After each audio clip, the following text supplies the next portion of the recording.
Hello बच्चों, आज हम लोग करेंगे are D Sharma math solutions lines and angles में एक्सरसाइज 10.4। एक्सरसाइज 10.3 हम लोग लास्ट वीडियो में कर चुके हैं, आप लोग वहाँ पे चेक कर लीजिएगा।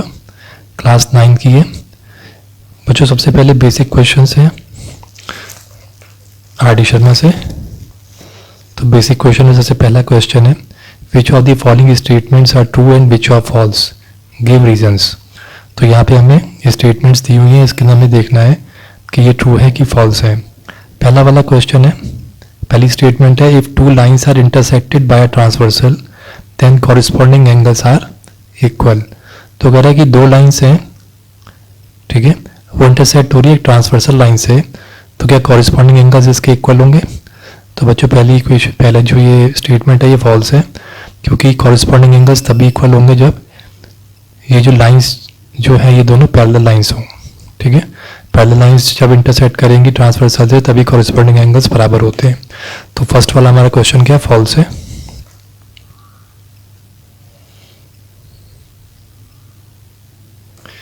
सेकंड स्टेटमेंट है, if two parallel lines are intersected by a transversal, अगर दो पैरेलल लाइंस जो है वो एक ट्रांसफर लाइन से इंटरसेक्ट करें तो क्या alternate interior angles are equal. तो ये ट्रू है, क्योंकि दो पैरेलल लाइंस है बच्चों, पैरेलल लाइंस के अंदर जब भी कोई ट्रांसवर्सल लाइन उसको इंटरसेक्ट करती है तो इसके अल्टरनेट इंटीरियर एंगल्स इक्वल होते हैं। जैसे यहाँ पे देखिए ये दो पैरेलल लाइंस हैं, इसको ट्रांसवर्सल लाइन ये एक इंटरसेक्ट कर रही है और इनके इंटीरियर ऑल्टरनेट एंगल्स कौन से हुए, ये दिस एंड दिस एंगल, ठीक है। तो इसके पैरेलल लाइंस के अंदर ट्रांसवर्सल लाइन के अंदर इंटीरियर ऑल्टरनेट एंगल्स बराबर होते हैं, तो ये स्टेटमेंट हमारी ट्रू है। थर्ड स्टेटमेंट देखते हैं, two lines perpendicular to the same line are perpendicular to each other. तो कह रहे हैं यहाँ पे टू लाइंस हैं, परपेंडिकुलर है सेम लाइन से, क्या वो भी परपेंडिकुलर होंगे टू ईच अदर। तो बच्चों ऐसा नहीं होगा, ये फॉल्स है। आप देखिए बच्चों उसने कहा क्या है, two lines perpendicular to the same line. ये टू लाइंस हैं, ये दो लाइंस परपेंडिकुलर है सेम लाइन से, ठीक है, are perpendicular to each other. तो क्या ये दोनों लाइनें भी एक दूसरे से परपेंडिकुलर है। तो नहीं, ये दोनों लाइनें तो एक दूसरे से पैरेलल होंगी, परपेंडिकुलर नहीं होंगी ये दो लाइंस, ठीक है। तो ये हमारा थर्ड वाला हो गया हमारा फॉल्स। फोर्थ देखते हैं बच्चों, फोर्थ है, two lines parallel to the same line. दो लाइंस हैं पैरेलल है to the same line are parallel to each other. तो कह रहा है two lines parallel to the same line. मान लीजिए कि एक लाइन है हमारे पास और ये एक लाइन जो है दो लाइन से पैरेलल है, यानी कि इससे भी पैरेलल है और इससे भी पैरेलल है, ठीक है। तो वो कह रहा है कि two lines parallel to the same line are parallel to each other. तो देखिए ये एक दूसरे के पैरेलल है तो ये भी इसके पैरेलल हो जाएगी, तो ये ट्रू है। अगर एक लाइन, टू लाइंस अगर पैरेलल है सेम लाइन से, यानी कि ये अगर इससे पैरेलल है और ये इससे पैरेलल है तो ये दोनों भी एक दूसरे के पैरेलल है, ठीक है। फिफ्थ वाला है, if two parallel lines are intersected by transversal. तो दो पैरेलल लाइंस है बच्चों, ये इंटरसेक्ट हो रही है by transversal, then the interior angles of the same side. Then the interior angles of the same side कौन से होगा बच्चों, ये हो गए सेम साइड के इंटीरियर एंगल्स, ये वाले होते हैं। तो of the transversal are equal. तो कह रहा है कि क्या एक दूसरे के इक्वल होंगे।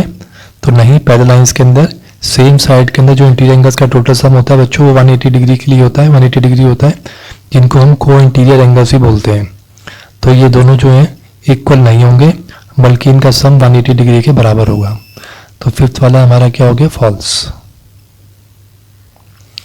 ठीक है बच्चों। फिर इन द ब्लैंक्स देखते हैं। फिर इन द ब्लैंक्स में है, if two parallel lines are intersected by transversal then each pair of corresponding angles are. तो बच्चों जब दो पैरेलल लाइंस इंटरसेक्ट होती है एक ट्रांसवर्सल लाइन से तब उनका कॉरेस्पॉन्डिंग एंगल्स कैसे होते हैं, इक्वल होते हैं, ठीक है। तो इसके अंदर पहले भी हमारा क्या आंसर आएगा, इक्वल। मतलब ये कि ये जो पैरेलल लाइंस हैं ये ट्रांसवर्सल है तो इसके जो कॉरेस्पॉन्डिंग एंगल्स होते हैं वो इक्वल होंगे, ये वाला एंगल और ये जैसे कॉरेस्पॉन्डिंग है तो इक्वल होते ही हैं, तो इसलिए हम इसमें क्या लिख देंगे, इक्वल होंगे इसके अंदर, corresponding angles are always equal. Second है if two parallel lines are intersected by transversal, अगर दो पैरेलल लाइंस हैं बच्चों, ये एक लाइन से ट्रांसवर्सल लाइन से इंटरसेक्ट हो रहे हैं, then interior angles on the same side of the transversal are, तो वो क्या कह रहा है कि इंटीरियर एंगल्स जो है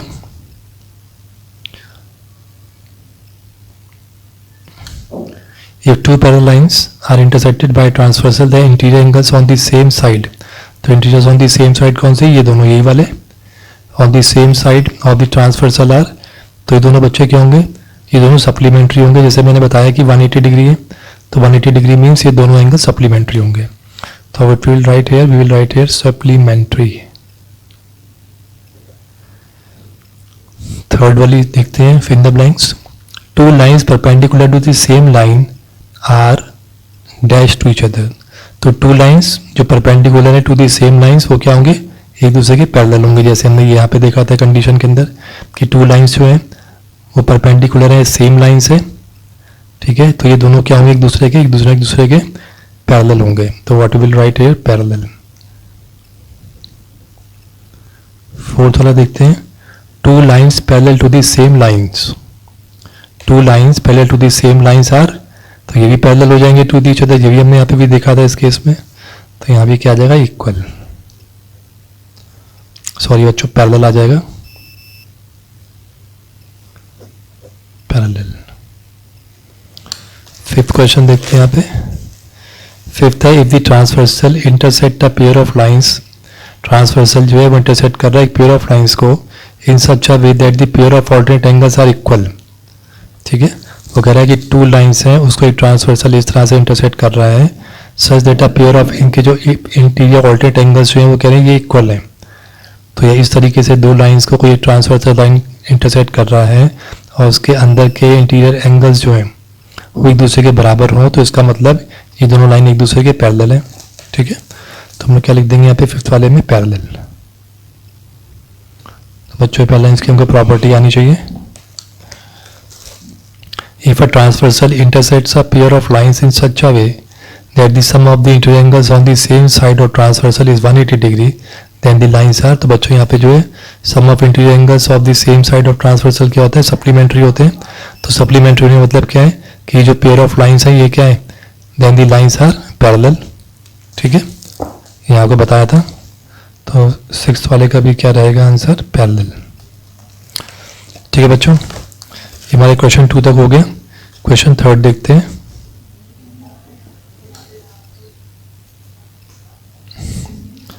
थर्ड क्या बच्चों क्वेश्चन, इन फिगर 10.107 ये वाली फिगर है जिसमें ए बी पैरेलल है सी डी के, तो बच्चों यहाँ ड्रॉ कर लेते हैं, ए बी और सी डी पैरेलल है एक दूसरे के, ठीक है, एन एंगल 1 एन एंगल 2, यहाँ पे बच्चों ये ट्रांसवर्सल लाइन है, यहाँ पे हमें कुछ एंगल दे रखे हैं 1 2 3 4 5 6 7 8, तो बच्चों पहला इसकी जो ट्रांसवर्सल जा रही है इसमें टोटल कितने एंगल्स होते हैं, 8 एंगल्स होते हैं, जिनमें 3 4 5 6 जो इंटीरियर एंगल्स हैं और 1 2 7 और 8 जो है ये एक्सटीरियर एंगल्स हैं, तो यहाँ पे उसने कहा कि एंगल गिवन क्या क्या है, गिवन उसने कहा कि angle 1 is equal to angle 2 है, ठीक है, एंड रेशियो क्या है, and ratio of angle 1 is to angle 2 का रेशियो है 3:2, ठीक है बच्चों, ये देख लेते हैं, तो मान लेते हैं कि एंगल 1 जो है बच्चों वो है 2x 3x हो गया, एंगल 1 को 3x मान लेते हैं और एंगल 2 को मान लेते हैं हम 2x, ठीक है। अब बच्चों देखिए यहाँ पे 1 2 जो एंगल है स्ट्रेट लाइन के ऊपर लाई कर रहे हैं, तो इट्स मीन 1 एंड 2 दोनों लीनियर पेयर है, ठीक है, तो हम क्या देख रहे हैं from figure, angle 1 and angle 2 are linear pairs of angles, तो देयरफॉर इनका टोटल सम क्या हुआ, therefore angle 1 plus angle 2 is equal to 180 degree हो गया, यानी कि 3x plus 2x is equal to 180, 5x is equal to 180, x is equal to 180 divided by 5, तो बच्चों ये आ जाएगा हमारा 36, तो हमारा क्या हुआ angle, so angle 1 is equal to 3x is equal to 3 into 36 कर देंगे, 108 हमारा एंगल 1 हो गया, और एंगल 2 है हमारा 2x, therefore it becomes 2 into 36, it becomes 72 degree. तो बच्चों हमारे पास दो एंगल आ गए, एक एंगल 1 ये वाला आ गया एंगल 1 है हमारा 108 डिग्री, और एंगल 2 है हमारा 72 डिग्री। ठीक है, अब बच्चों इन दोनों को देखते हुए हम लोग और सब एंगल्स को फाइंड कर लेंगे। तो बच्चों अगर आपको पैरेलल लाइन स्केल लगाने हो यहाँ पर आपको,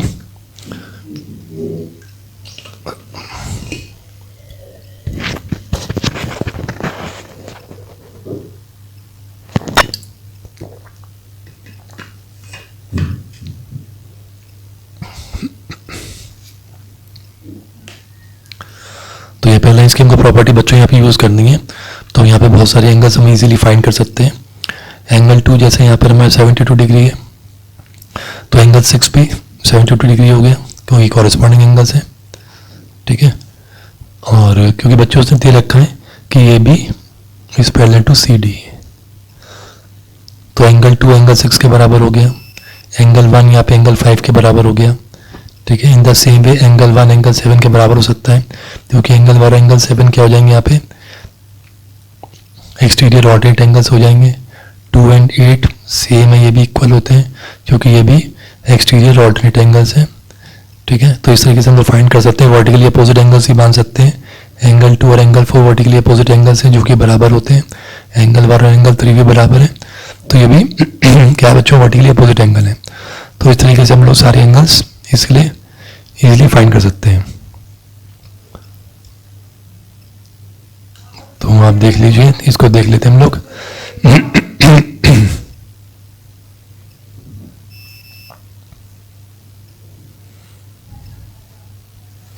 जैसे मान लीजिए कि हम मान लेते हैं कि इसको angle 2 is equal to angle 4, और वहीं पे हमारा एंगल 2 कितना बच्चों 72 डिग्री हो गया हमारा 4 भी, और एंगल हमारा 1 किसके बराबर हो गया एंगल 3 के बराबर, इट बिकम्स 108 डिग्री।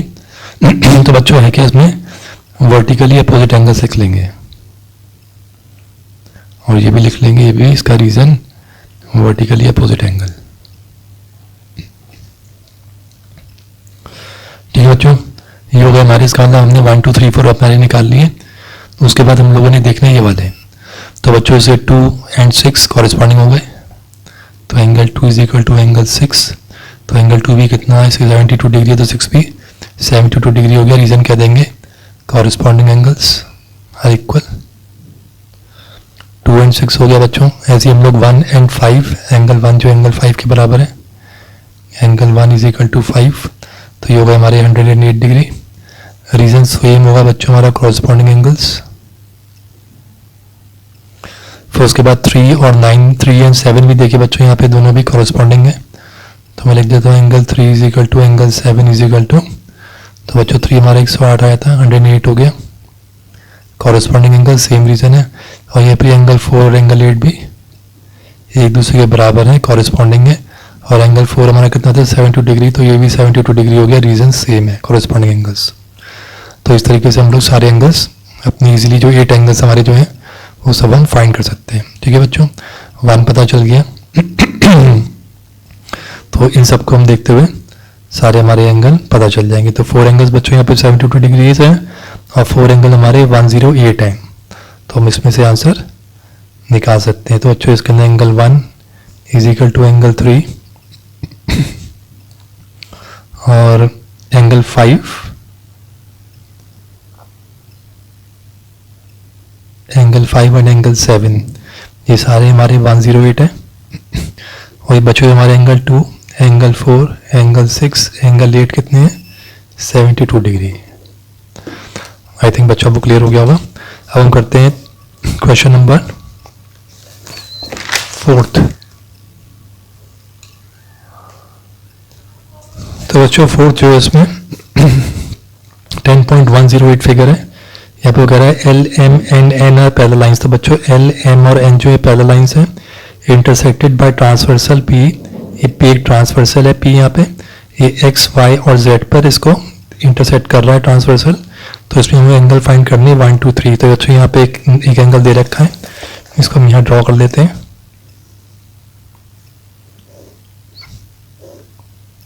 तो एक L है, M है एंड N है, ये ट्रांसवर्सल है, ये P आ रहा है, ये हमारा 1 है, ये x पे इसको कर रहा है बाय इंटरसेक्ट, ये 3 है, ये बच्चों 120 डिग्री दिया हुआ है, ये z है और ये एंगल 2 है। ठीक है बच्चों, तो देख लेते हैं सॉल्यूशन इसका। तो गिवन हम यहाँ पे लिख लेंगे, गिवन के अंदर L जो है parallel to M and M is parallel to N। ठीक है, तो अब हम यहाँ पे आगे करते हैं इसको, फटाफट सॉल्यूशन निकाल लेते हैं इसका। एंगल बच्चों y कितना हो गया 120 डिग्री, y 120 डिग्री हुआ, क्यों? क्योंकि वर्टिकली अपोजिट एंगल है। मैं बच्चों VOP लिख देता हूँ, VO है वर्टिकली अपोजिट एंगल। फिर एंगल 3 प्लस बच्चों देखिए angle y, angle 3 angle y देखिए ये 180 डिग्री के बराबर है, क्यों? क्योंकि लीनियर पेयर है, ये लीनियर पेयर। तो एंगल 3 इज इक्वल टू कितना हो गया 180 माइनस, क्योंकि एंगल y बच्चों हमारा कितना है 120 डिग्री है, तो इसको हम y को इधर ले आएंगे तो 120 डिग्री कर देंगे, तो एंगल 3 हमारा हो गया 60 डिग्री। ठीक है, फिर हमको पता है कि लाइन L जो है वो पैरेलल है M के। ठीक है, तो angle 1 is equal to angle 3। ठीक है, एंगल 1 जो एंगल 3 के बराबर है, क्योंकि कॉरेस्पॉन्डिंग एंगल्स है, कॉरेस्पॉन्डिंग एंगल्स। तो एंगल y1 कितना हो गया बच्चों 60 डिग्री हो गया। ऑल्सो देखिए कि हमारा M जो है वो पैरेलल है N के भी, तो angle 2 is equal to y, ये y और 2 बराबर है, कॉरेस्पॉन्डिंग एंगल्स है। ठीक है, तो 2 एंड y को हम लिख लेंगे।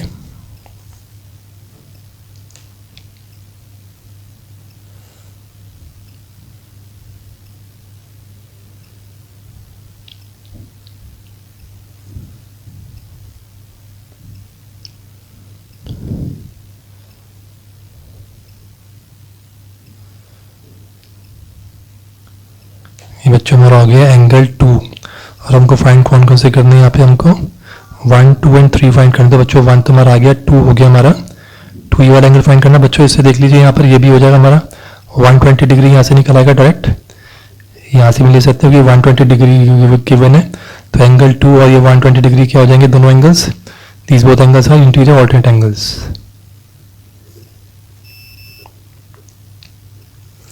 ठीक है, अब बचा एंगल 3, तो 1 हो गया हमारा, 1 भी निकल गया हमारा, 3 भी निकल गया और हमारा 2 भी आ गया।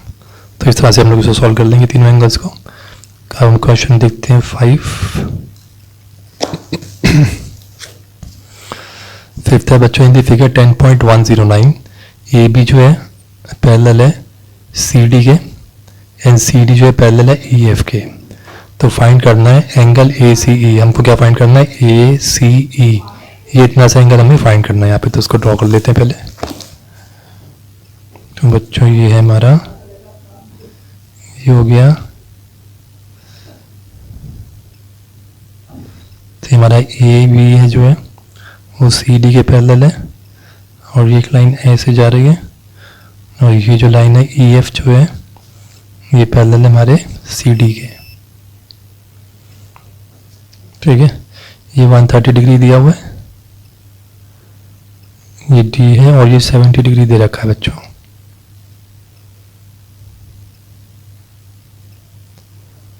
ठीक है, इसको हम सॉल्व कर लेते हैं अब। तो बच्चों देखते हैं,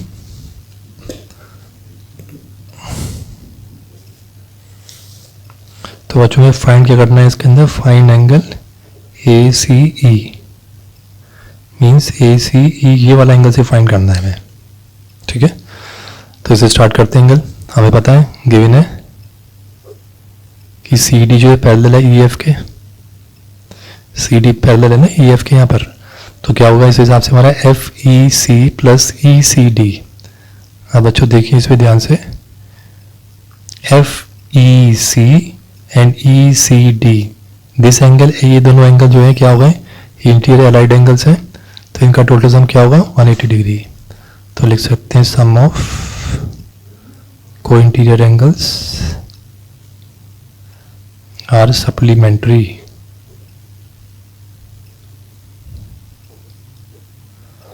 ठीक है, सप्लीमेंट्री टू ईच अदर।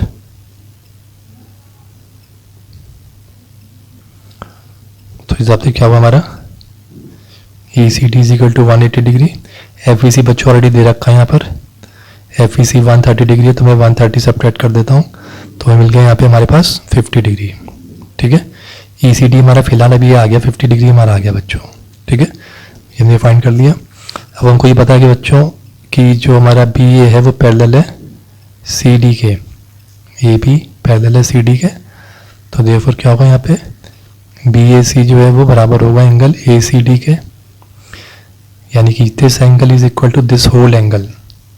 ठीक है, is equal to 70 degree. Reason क्या देंगे हम लोग, ये दोनों क्या इंटीरियर ऑल्टरनेट एंगल्स हैं, interior alternate angles are equal. ठीक है, तो यहाँ पे हमारे पास कितना हो गया, ये पूरा angle A C D 70 degree हो गया। अब हमको अकेला ए सी ई निकालना है, तो ए सी ई निकालने के लिए क्या करेंगे, therefore angle A C E is equal to, तो बच्चों यहाँ पे देखो इस ए सी ई निकालना है हमको, तो हम ए सी डी में से ई सी डी माइनस कर देंगे जो हमने फाइंड किया है। यानी पूरा ए सी ई निकालने के लिए हमको पूरे ए सी डी में से, यानी कि एंगल ए सी डी में से माइनस करना है हमको ई सी डी। ठीक है बच्चों, ये माइनस कर देंगे तो बचा हुआ आ जाएगा ई सी डी। तो ए सी डी हमने कितना फाइंड किया था 70 डिग्री, और ई सी डी कितना निकाला था हमने 50 डिग्री। तो देयरफॉर ए सी ई हमारा कितना हो गया बच्चों, इट बिकम्स 20 डिग्री। ठीक है, तो इस तरीके से हम लोग 5th क्वेश्चन फाइंड कर देंगे। तो बच्चों अभी हम यहीं तक करते हैं, नेक्स्ट वीडियो के अंदर हम लोग क्वेश्चन नंबर 6 से स्टार्ट करेंगे। तब तक के लिए आप इनको लाइक करिए, सब्सक्राइब करिए, शेयर करिए अपने फ्रेंड्स के साथ, और दूसरा वीडियो हम जल्दी लेके आते हैं। थैंक यू बच्चों।